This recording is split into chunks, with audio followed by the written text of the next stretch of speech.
Good morning বন্ধুরা, কেমন আছো তোমরা সবাই? আশা করছি অনেক অনেক ভালো আছো, আর আমিও বেশ ভালো আছি।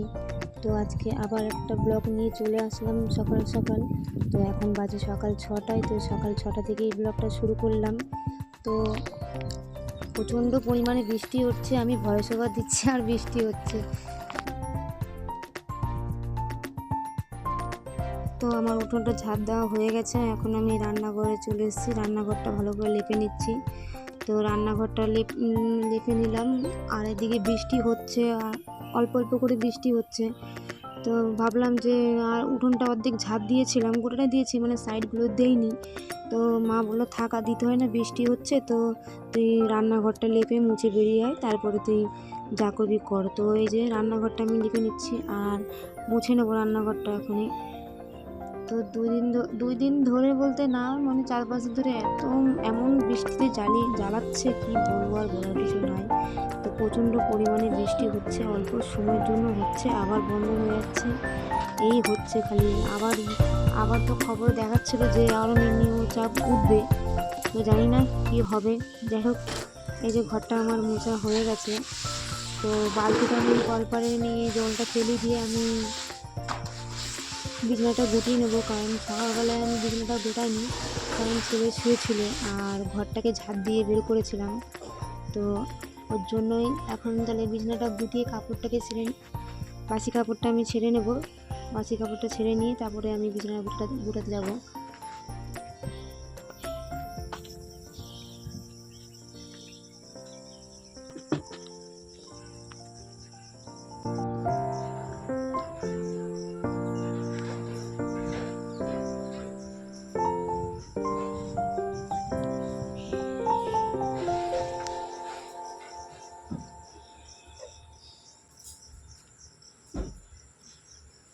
তো কালকে বালিশের ওয়ারগুলো ধুয়েছিলাম, তো বালিশের ওয়ারগুলো সেরকম ভরা হয়নি, দুই একটা ভরা হয়েছে আর দুই একটা ভরা হয়নি। তো এই যে আমি এখন এটা ঝেড়ে নিচ্ছি, কারণ প্রচণ্ড পরিমাণে নোংরা হয়, আর ছেলেপেলের বাড়ি তো দুই একজন আসে, ওর চাপে তো নোংরা হয়ে যায়, তার জন্য একটু ঝেড়ে নিচ্ছি।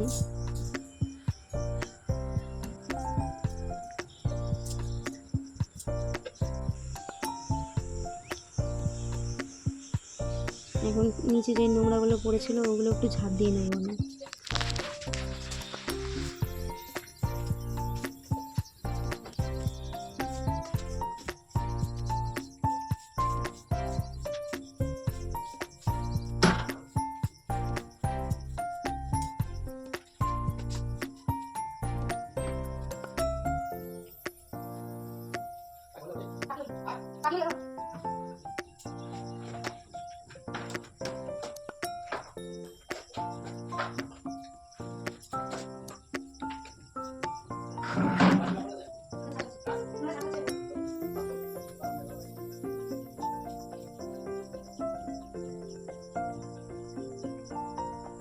তো যাই হোক, ঘরটা আমি ভালো করে ঝাড় দিয়ে নিলাম, আর এখন যাব রান্না চাপাতে। রান্নাটা করে নিগা, অনেক বেলা হয়ে গেছে, প্রায় 8টা বেজে গেছে কাজ বাগাতে।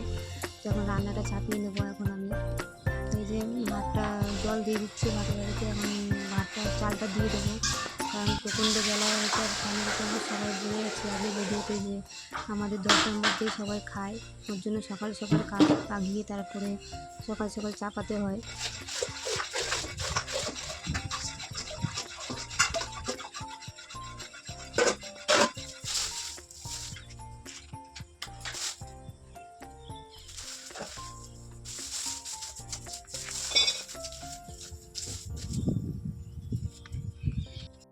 তো ভাতটা আমার ফুটে গেছে, এখন আমি ভাতটা ওইদিকে দিয়ে দেবো।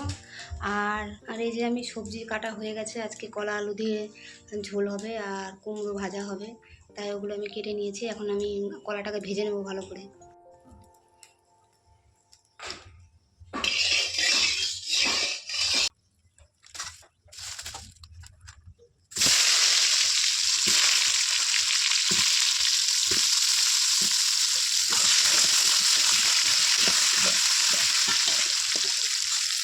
তো আমার ভাজাটা হয়ে গেছে, আমি এখন ভাজাটা নামিয়ে নিচ্ছি। আর আজকে হবে কলা আলুর তরকারি, তো বললামই তোমাদেরকে। বেশি কিছু রান্না করবো না, দুটো পদ হলেই হবে, কারণ কাকি বাড়ি থেকে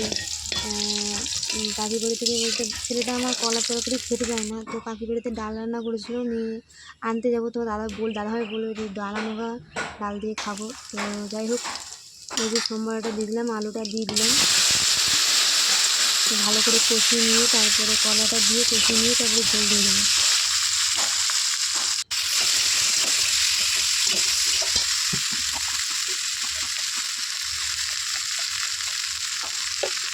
এই লঙ্কার গুঁড়োগুলো এক ফোঁটায় ঝাল নয়, জাস্ট কালার হওয়ার জন্য কাঁচা লঙ্কা যেতে দিই বেশিরভাগ। আমাদের বাড়িতে লঙ্কার গুঁড়ো কেউ খেতে চায় না, কারণ আমি লঙ্কার গুঁড়োটা দিই, কারণ কালার যদি না হয় না আমার রান্নায় ভালো লাগে না। আর বেশিরভাগ কাঁচা লঙ্কাটাই বেশি দিই, আর ওটা কালার করার জন্যই দেওয়া হয়। এই যে ভাতটাও আমার হয়ে গেছে, ভাতটা আমি এখন নামিয়ে দেবো।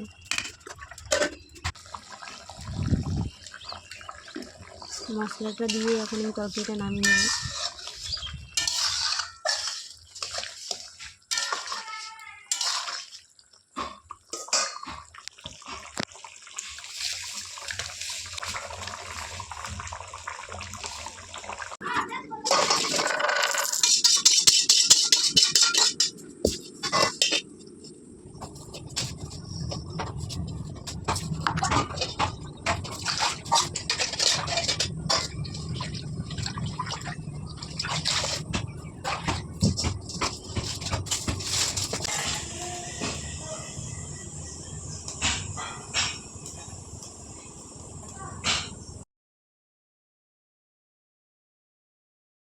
কুমড়ো ভাজাটাও আমি করে নিলাম, বেশি অনেক দেরি হয়ে গেছে তো রাঁধতে দুটো পদ হলে কি আছে, অনেকটা দেরি হয় রাঁধতে।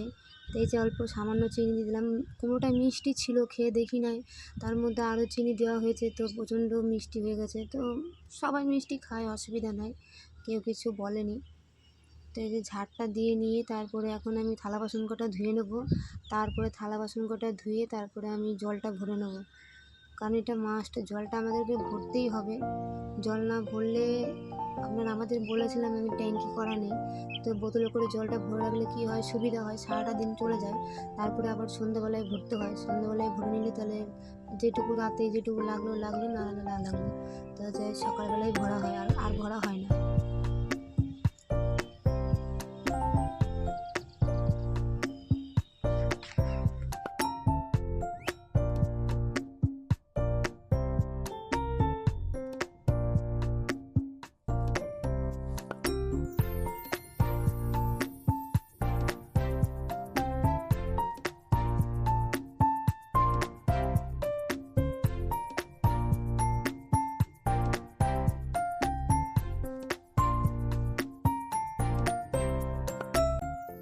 তো জলটা ভরা হয়ে গেছে, এখন ছেলে হলো বাবাকে ভাতটা দেবে, ওর জন্য প্রচণ্ড করছে যে এটা কি রান্না করেছো, এটা কি রান্না করেছো, বারবার বলছে। আমি যে কলার তরকারি, এটা তো আমি খাই না, তো কলার তরকারি রান্না কেন, আমি তো এটা খাই না।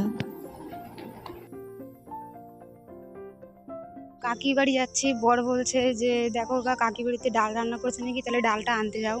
তো যাচ্ছি কাকি বাড়িতে ডাল আনতে, তো কলা আলুর তরকারি খেতে চায় না, তাই বলছে তাহলে ডাল নিয়ে আসো, দেখো ডাল রান্না করেছে বললো, তাই ডাল আনতে যাচ্ছি।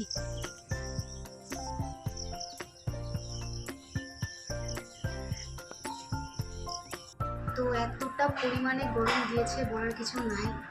তো কাকি বাড়ি থেকে চলে এসেছি ডাল নিয়ে, তো খাওয়া দাওয়া কমপ্লিট হয়ে গেছে, তো ভিডিওটা দেখতে থাকো।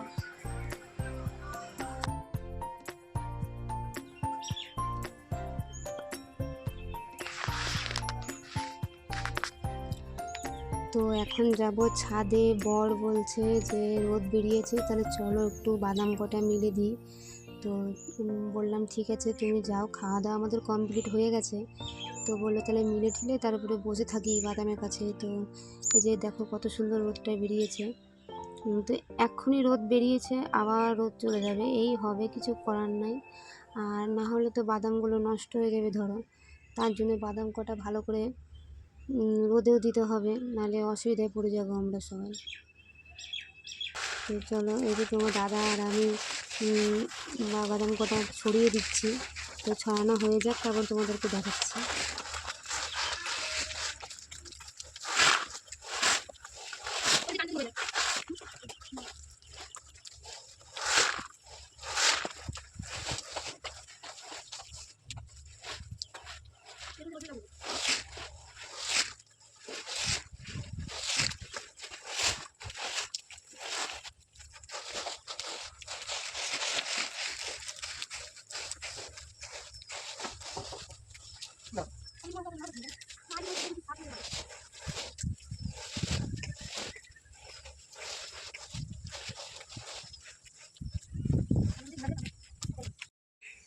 এতটা পরিমাণে হাঁপিয়ে গিয়েছি, তা আমি বেশি করি নাই, আমার বরই করেছে। তো দেখো অবস্থা, মেঘের অবস্থা দেখো, এখনই মনে হয় মেঘ চলে আসবে। এতটা লললাটে পড়েছি আমরা এই কটা বাদাম নিয়ে। তো একবার যখন পরিষ্কার হচ্ছে আবার মানে ঢেলে দিচ্ছে বাদাম কটা, আবার যখন মেঘ আসছে তখন আবার সেই দৌড় দিয়ে যে আবার সেই জড়ো করতে হচ্ছে। মানে এতটা পরিমাণে মানে লললাটে পড়া হয়েছে এই কটা বাদাম নিয়ে। তাও পচে গিয়েছে বাদাম কটা, মানে দুই এক জায়গায় এবার পচা পচা একটা ভাব হয়ে গেছে। আর কদিন ধরে খালি বৃষ্টি হয়ে যাচ্ছে, রোদ না পেলে বাদাম কালো হয়ে যায়, আর নিতে চাইবে না দোকানের মানে বাদামের। তো দেখে গিয়েছিল, তো আর একটু রস টানতে হবে। তো এতটা পরিমাণে মেঘ করেছে, একটু পরিষ্কার হচ্ছে দেখো, এখন আবার রোদ বেরিয়েছে, আবার এই দিকে দেখো কীরকম মেঘটা করেছে, মানে এখনই মনে দৌড় দিয়ে আসতে হবে। তো প্রচণ্ড মানে লললাটে পড়েছি, বলছে বাড়ির সবাই বলছে এই কটা বাদাম নিয়ে প্রচণ্ড ভুগতে হবে। আর এই কটা বাদাম যদি নষ্ট হয়ে যায় তো বাদাম কটা নিয়ে মনে হয় মাথায় হাত দিতে হবে। প্রায় এখানে তোমার 20,000 টাকার মতো বাদাম আছে। আর হলো আরও ছিল, মানে 3 বিঘা ছিল, ওগুলো যখন মানে ওয়েদারটা ভালো ছিল তখন বেচে দেওয়া হয়েছে। তো এখন এই কটা মানে বাড়তি হয় নাই দেখে ওর জন্য এই কটা এখন বাড়তি হয়ে গেছে। এখন যদি বৃষ্টি হচ্ছে, না তুললে তো নয়, আর জলের মধ্যে ধরো পচে যাবে, ওর জন্য তুলে ওই বৃষ্টির মধ্যে ভিজে ভিজে তোলা হয়েছে। তো এর জন্য এই অবস্থা, কি বলবো, আর বলার কিছু নাই। তো বন্ধুরা, আমি বাদাম মিলে চলে এসেছিলাম, তো আবার একটু পরেই বৃষ্টি চলে এসেছিলো, আবার বাদাম কটা আবার চলে গেছিলাম জড়ো করতে। তো আমার সব কিছু কমপ্লিট হয়ে গেছে। তো বর বলছে আর বাদাম আমরা মিলবো না।